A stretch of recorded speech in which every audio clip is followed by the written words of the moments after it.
지난 6일 지방선거 목포시장 선거구 개표 결과가 나오는 순간 눈길을 사로잡는 분이 계셨습니다. 바로 목포에서 제2의 인생을 설계하고 있는 손혜원 전 국회의원입니다. 네, 오늘은 손혜원 전 국회의원과 함께 목포에서의 생활과 정치권 이슈 함께 짚어보도록 하겠습니다. 안녕하십니까? 네, 안녕하십니까. 네, 반갑습니다. 너무 일단 뵙게 돼서 반갑다는 네, 말씀 먼저 드리고요. 네, 우선 열린민주당을 탈당하신 이후에 근황을 궁금해하시는 분들이 참 많으시더라고요. 요즘 어떻게 지내고 계셨나요? 저는 그 후로 당적을 가진 바가 없고요. 그리고 처음에 약속대로 저는 목포에 박물관을 세우기 위해서 많은 준비를 하고 있었죠. 그런데 뭐 특기니 뭐니 이런 그 억울한 누명을 쓰면서 시간이 조금 딜레이가 되긴 했는데 작년부터 본격적으로 제가 그 박물관 작업을 여러 가지로 준비를 하고 있습니다. 네, 목포를 제2의 고향이다라고 말씀을 하셨고 또 이 목포를 향한 홍보 활동도 SNS에서 굉장히 많이 하고 계신데요. 목포에서의 생활은 좀 어떻습니까?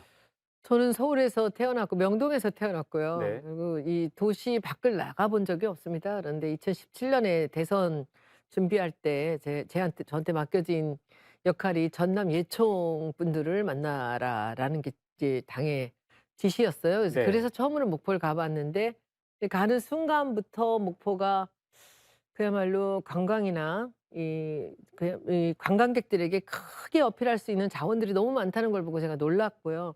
그때부터 이 목포에 뭔가 이 가족이나 뭐 주변의 사람들을 좀 젊은이들을 좀 이주를 시키는 일을 해야 되겠다는 생각을 했고 많은 옆에 환경의 변화가 있었지만 저는 그 일을 지금까지 계속하고 있습니다. 네, 이렇게 목포에서 생활을 하시면서도 지난 6일 지방선거에서는 박홍렬 목포시장 당선인의 이 선대 총괄위원장을 맡으시고 또 이제 강기정 광주광역시장 당선인의 선거 슬로건이죠. 음. 강기정이 왔다, 광주가 달라진다도 만드셨어요. 이 네. 두 분과는 어떤 인연이 있을까요? 강기정 이제 시장님하고는 그 제가 홍보위원장 시절에 그분이 의원하실 때 필리버스터 할 때 저는 처음 뵀어요. 네. 그랬는데 이번에 인연은 그 캠프에 계시는 분 중에 제가 잘 아는 분이 있었어요. 이제 그분이 제게 특히 부탁을 해서 제가 뭐 다른 거를 한 일은 없고 그 사진 촬영을 얼마나 이분의 강점들, 장점들을 많이 드러나게 하는가 이 부분 제가 좀 도와드렸고요. 그리고 슬로건. 근데 그 슬로건 사실 처음엔 좋아하지 않으셨거든요. 네. 근데 제가 보기에는 광주 분들이 '강기정이라는 이 정치인을 어떻게 보고 있을까.'라는 이제 그런 객관성을 갖고 만들었는데 나중엔 좋아하시더라고요. 네. 네. 네, 제가 앞에서 소개할 때도 좀 말씀을 드렸지만 박홍률 목포시장 당선인이 당선되는 순간 거의 본인 일처럼 정말 너무 이렇게 좋아하셨잖아요. 그게 화제가 됐었는데 이번에는 인수위에서 문화관광 분야 자문위원으로도 활동을 하셨습니다. 어떤 인수위에는 제가 직접적인 관여는 이제 전혀 하지 않고 있고요. 네. 이제 제가 공약을 걸었고 그리고 제가 유세를 같이 했어요. 네. 매일같이 하루 빠지지 않고 13일 동안 했는데 제가 유세 때 목포 시민들하고 한 약속이 있습니다. 목포를 그 우리나라 최고의 관광지 제1등 관광지를 만들겠다. 네. 이제 박홍렬 시장 4년 동안에 제가 그 일을 하겠다라고 약속을 했기 때문에 저는 지금부터 이제 내일 취임하시면서부터 저는 그 일을 할 거예요. 어떻게 하면 목포에 많은 관광객이 오고 그리고 만족 1등 만족 도시를 만들고 그리고 또다시 찾아오는 도시가 되는가를 지금 여러 가지 방법으로 고려하면서 이제 시에 계신 분들하고 함께 이제 이 일을 조금 자문을 하면서 깊이 관여는 못 하고요. 근데 제가 할 수 있는 일만 조금씩 도와드리려고 생각하고 있습니다. 네, 그렇군요. 그런가 하면 이제 선거를 직접 치르는 것과 좀 한 발짝 떨어져서 보는 거는 조금 다를 수 있을 것 같거든요. 이번 6일 지방선거를 옆에서 지켜보셨잖아요. 어떤 점들을 좀 느끼셨을까요? 저는 사실은 제 선거를 2016 년에 이제 우연하게 운치 않게 제가 하게 됐지만은 대선에 제가 중심에서 일을 했죠. 네. 홍보나 디자인에 있어서. 그리고 또 뭐 여러 선거들을 치러 봤어요. 한 5번째 선거인가? 아주 본격적으로 제가 진두지휘를 했던 선거들이. 그런데 인제 지방 선거 보니까 아무래도 인제 인구수가 좀 적은 이 소도시들이다 보니까 그 이 커뮤니케이션의 방법이 다를 수밖에 없어요. 네. 그러니까 불특정 다수를 볼 때하고 이 특정 소수가 되더라고요. 그러니까 이 지금 20만 정도의 그 시민들인데 제가 있던 지역구도 인제 고 정도 지역구였거든요. 한 15만 에서 20만 사이. 그런데 여기는 이제 좁잖아요. 네. 목포란 도시는 특히 좁습니다. 그러다 보니까 다 한 달이 걸르면 아는 분들이고 이제 제가 하는 이야기가 다음 날이면 모든 시민들이 다 알고 계시는 것 같아요. 그래서 굉장히 좀 익사이팅했어요 저는. '아 이런 구조 속에서의 홍보라는 것은 또 어떤 그 특징을 갖고 가야 되나.'라는 것도 하루하루 제가 이 바꿔가면서 이제 이렇게 좀 더 진화시켜 가면서 했는데 아주 흥미로운 그런 일이었어요. 네. 제가 지금까지 했던 선거랑은 달리. 네. 앞으로 지방선거를 치르시는 분들께서 굉장히 좀 관심 있게 이야기를 들으실 것 같은데 어떻게 그러면 좀 전략을 그 짜면 지역마다 좋을까요? 달라요. 맞춤 서비스거든요. 이게 하나의 매뉴얼 갖고 계속 할 수 있는 게 아니에요. 그 지역의 현안은 무엇이며 지금 있었던 지자체장은 어떤 장점과 어떤 단점이 있고 사람들의 불만은 무엇이며 이런 것들이 있는데 사실은 목포 선거는 뭐 그다지 어려울 게 없었던 것이 그 현재 시장에 대한 그 사람들의 굉장히 피로감이 아주 극심했기 때문에 네. 그 부분들 때문에 우리가 좀 일하기가 좀 쉬웠어요. 많은 분들이 피곤해하고 있었고 그렇지만 또 이 지방선거는 중앙선거랑 달리 이 자기 장점을 이렇게 드러내기보다는 이제 네거티브가 많더라고요. 음. 근데 뭐 그건 대통령 선거도 마찬가지긴 해요. 그렇죠. 그런데 우리나라 선거의 특징이에요. 어떻게 하면 내가 갖고 있는 장점을 좀 강조하고 이것을 극대화시켜 전달하는가라는 것보다는 그냥 상대방을 자꾸 끌어내리려고 하면서 아주 치졸한 그런 이 상황이 연출되는 경우들이 많아서 이번에도 마찬가지였는데 이제 그 부분에서 제가 대응하는 그런 홍보 전략 같은 것들을 이제 조금 도와드린 정도지 뭐 제가 그렇게 결정적인 역할을 했다라는 얘기는 뭐 조금 과한 얘기입니다. 네, 뭐 선거 말씀을 하셨으니까 좀 이어서 질문을 드리겠습니다. 대선과 지선 큰 선거 두 차례 민주당이 패배를 한 뒤에 민주당 내부에서의 갈등이 상당히 격화가 됐는데 한때 또 민주당과 인연이 있으셨기 때문에 지금의 음. 민주당 상황을 어떻게 보시는지가 참 궁금합니다. 제가 지난 총선에서 열린민주당을 우연찮게 그것도 이제 창당에 참여를 했고 150만 명이 열린민주당의 표를 비례대표 후보를 뽑아 주셔서 세 분을 당선을 시켰죠.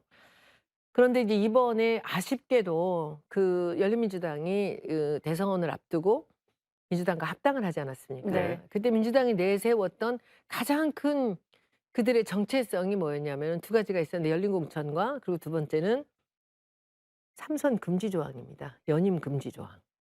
이 부분이 송영길 그 당시의 당대표와 함께 거의 당론으로 올라가다시피 거론이 네. 됐거든요. 그러니까 지금 민주당에서 그 여러 가지 내분을 일으키는 분들이 제가 보기에는 제 생각입니다. 삼선 연임 금지 그 조항을 누군가가 어떤 당대표가 다음번 총선에서 '이 얘기를 들고 나올까.'라는 우려 때문에 이렇게 같이 스크럼을 짜고 이렇게 이 판을 자꾸 이렇게 흔들리게 만드는 것은 아닐까라고 저는 그렇게 의심하고 있습니다. 네. 뭐 앞으로 더불어민주당이 이제 내후년에 총선을 앞두고 좀 많은 변화와 개혁을 해야 될 텐데 음. 그럼 어떤 방향으로 개혁을 하는 게 옳다고 보실까요? 시민의 뜻에 따라야 되는 거고요. 당원의 뜻에 따라야 되는 것이 맞습니다. 민주당의 이름이 뭡니까? 국민이 주인인 당이거든요. 그러면은 국민들을 대표해서 당원들이 모여 있죠. 그리고 이번 대선 끝나고 거의 한 뭐 10만 명 가까이가 다시 신입 당원으로 들어왔어요. 네. 그러니까 이분들이 왜죠? 우리가 문제점을 지적하고 뭘 고쳐야 되는지를 우리가 하겠다라고 나섰으면 선출직 공무원은 시민의 얘기를 들어야 되는 겁니다. 근데 이분들이 지금까지 해왔던 정치의 이 방법하고 지금 민주당이 이 당원들을 중심으로 혁신되고 있는 그 부분이 잘 맞지 않는 거죠.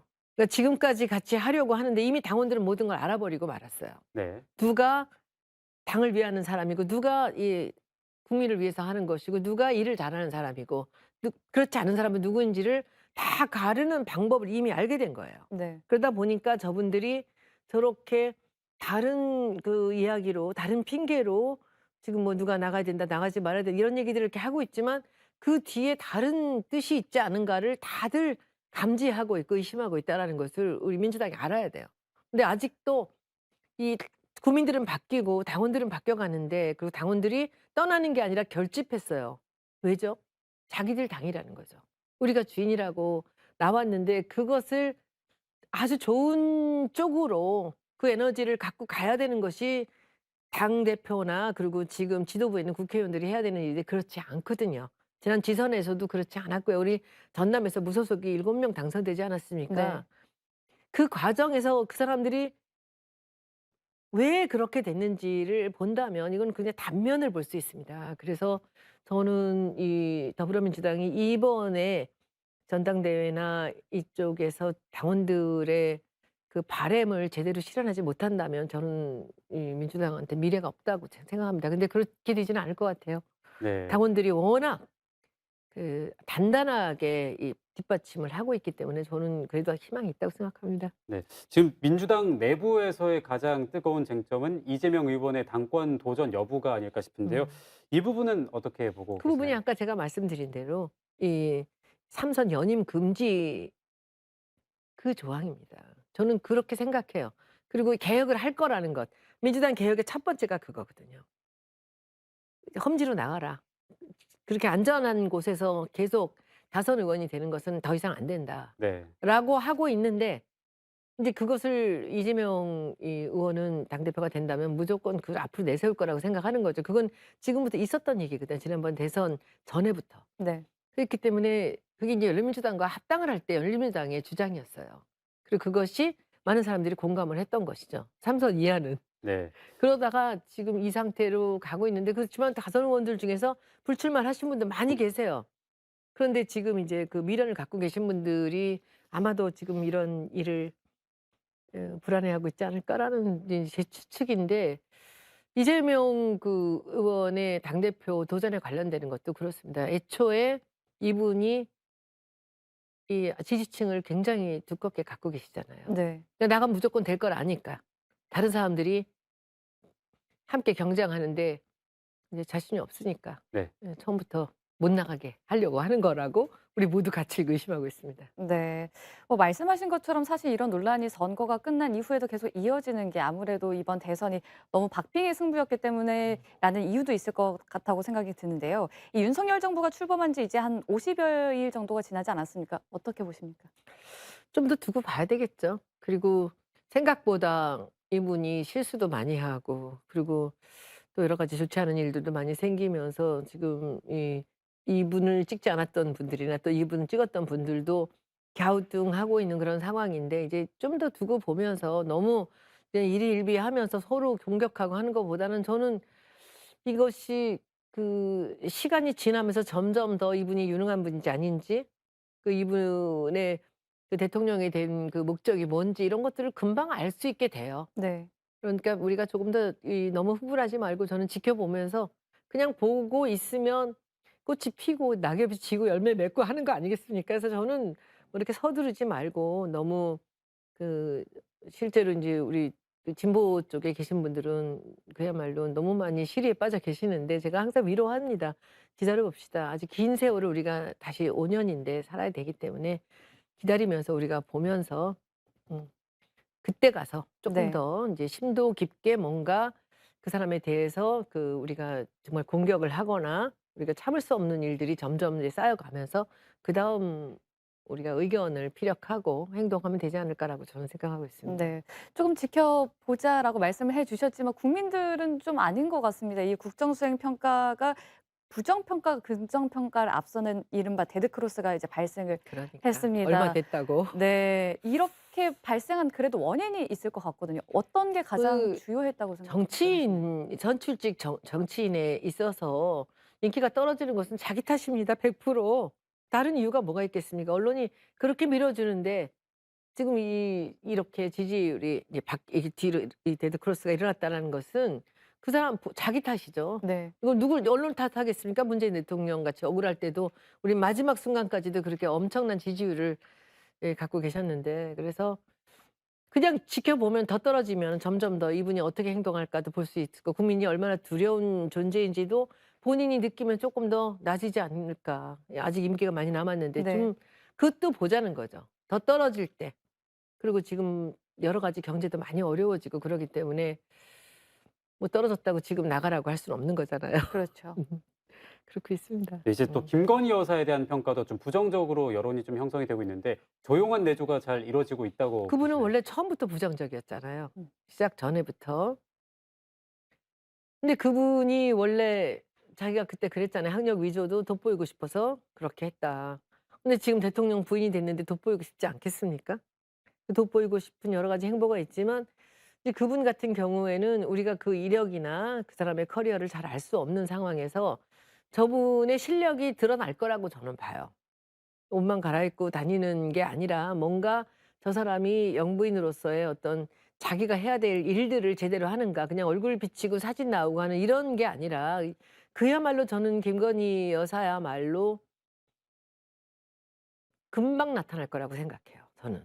왜냐하면 이렇게 많이 나오기 때문에. 그러면 금방 그냥 두고 봐야 돼요. 여러분들 너무 서두르지 마시고 저는 여러분들께 꼭 그렇게 얘기하고 싶어요. 기다리자는 거죠. 우리가 쪼끔씩 참고 기다려 보자라는 얘기를 저는 하고 싶고 특히 김건희 여사에 대해서는 저렇게 벼랑간 이렇게 두드러지게 자꾸 나서려고 할 때는 실수가 생기거든요. 제발 안 그러길 바랍니다. 네. 그럼 이번에는 브랜드 디자이너로서의 질문을 약간 드리겠습니다. 최근에 이 대통령 집무실과 용산공원 이름을 바꾸려는 과정에서 뭐 피플스하우스나 뭐 내셔널 메모리얼 파크 같은 영어 장명을 윤 대통령이 언급해서 좀 논란이 되기도 했거든요. 이 부분은 어떻게 생각을 하시나요? 대통령이 직접 그런 얘기를 하는 것 자체가 해서는 안 되는 얘기죠. 뭐 공모를 했다고 하면서 마음에 드는 게 없다, 안 고치겠다 뭐 이런 얘기들을 하는데 그건 제 직업이잖아요. 네. 대중들이 뭘 원하는가도 되게 중요하고요. 저는 사실 그 용산으로 가는 것도 저 용산 살고 있습니다. 이쪽 목포 오기 전에 지금 서울집이 거기 근처에 있는데 용산 공원이 있는데 그 공원의 이름을 다른 이름으로 이렇게 무리하게 바꾼다라는 것이 좀 억지가 아닐까라는 생각을 했어요. 왜냐하면 그 용산 공원이거든요. 네. 용산 공원을 거기 안에 누가 사느냐에 따라서 또 바뀐다? 원래 그게 시민한테 돌려주려던 그런 공원이잖아요. 그리고 우리가 그 어떤 이제 은행의 이름을 폼나게 영어 이름으로 바꿨어요. 근데 사람들은 계속 우리말 이름을 불러주고 있잖아요. 네. 그거 아시죠? 네. 어느 은행인지. 그것이 바꾼다고 바뀌는 게 아니에요. 그러니까 저렇게 무슨 메모리얼 파크는 보통 뭐 이렇게 그 추모공원이나 그런 데는데 거기가 왜 추모공원이에요? 용산이? 그리고 그 메모리얼 파크라는 게 뭘 기억하나? 그게 뭐 홀로코스터 메모리얼 같은 게 이 돌아가신 그 영령들을 추모하는 곳이거든요. 메모리얼은 주로 그런 쪽에 우리가 세월호 메모리얼 파크를 만든다면 그 세월호로 이제 기억하는. 떠난 네. 그 기억을 하기 위한 거죠. 근데 용산은 메모리얼은 아니거든요. 그리고 용산공원인데 용산공원이 촌스럽나? 그리고 센트럴파크 같은 것도 괜찮거든요. 네. 그 뉴욕에 있는 이름이지만 그냥 인제 강남으로 강북으로 갈리다 보면은 이게 중앙이에요. 그러면 이게 그냥 우리 서울 센트럴파크 해도 그럴 만한 그런 부지고 그럴 만한 그 공원의 그 자격이 있거든요. 근데 네. 거기를 뭐 다른 이름으로 음. 이렇게 바꾼다는 것이 저는 좀 이상하다고 생각합니다. 네. 전문가로서. 오늘 이렇게 정치부터 브랜드 이야기까지 참 다양한 이야기 해 주셨는데요. 음. 다음번에 한 번 더 나와서 또 다른 이야기도 해 네, 기회가 주시면 되면 다시 네. 뵙겠습니다. 감사하겠습니다. 네, 오늘은 목포에서 제2의 인생을 설계하고 계신 손혜원 전 국회의원과 만나서 다양한 얘기 나눠봤습니다. 오늘 함께해 주셔서 고맙습니다. 네, 고맙습니다.